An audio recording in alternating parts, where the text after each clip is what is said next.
Hey guys, Owen Reigler here with Midwest Whitetail. Wanted to talk a little bit about my strategy for October whitetails, what I like to do from the beginning of the month to the middle. I start out in early season. If I'm after one specific buck like I normally am, I'm trying to pin down where he likes to be, and I'm going to hunt him in the evenings at a green source normally. I don't hunt a lot of mornings that time of year. I feel like you can do more harm than good.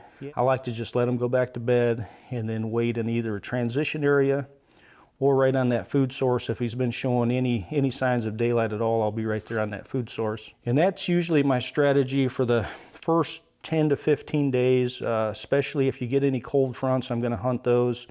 You know, real warm weather, I might set it out because I just don't want to overhunt stands and educate the deer and stuff.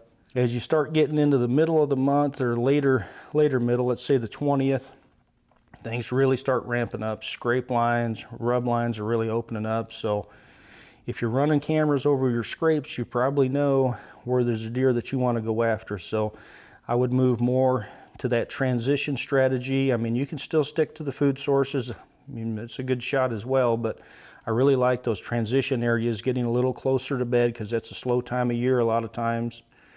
Get closer to bed where you think he's bedding and maybe set over those scrapes or rub lines and see if you can catch him headed to food. You know, because that's the problem, that middle part of October, a lot of times they're just so nocturnal, they're tough to catch.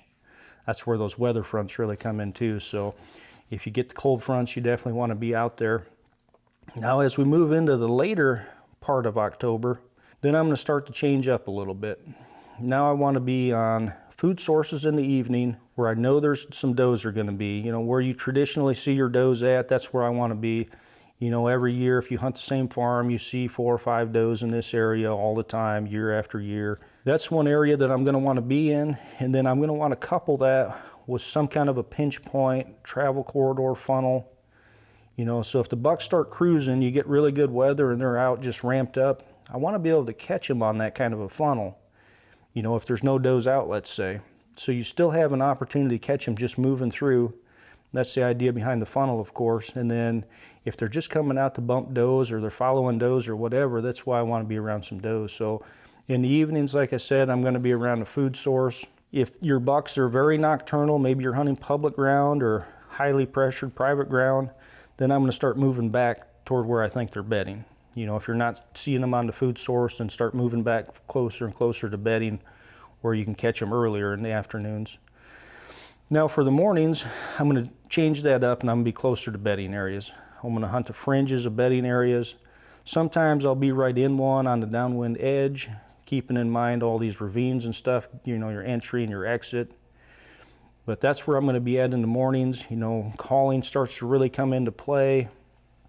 Again, I mean, if you're watching your cameras, you know, you're going to be hunting that area where that buck is at, you know, whether it's you're seeing him on cameras on 40 acres, 80 acres, or 10 acres. I mean, that's where I'm going to concentrate, is on that area where I'm seeing him, you know, where I think he's bedding or where I know does traditionally bed in those areas. That's really where I want to be in late October. So hope those tips help you guys out, and good luck out there.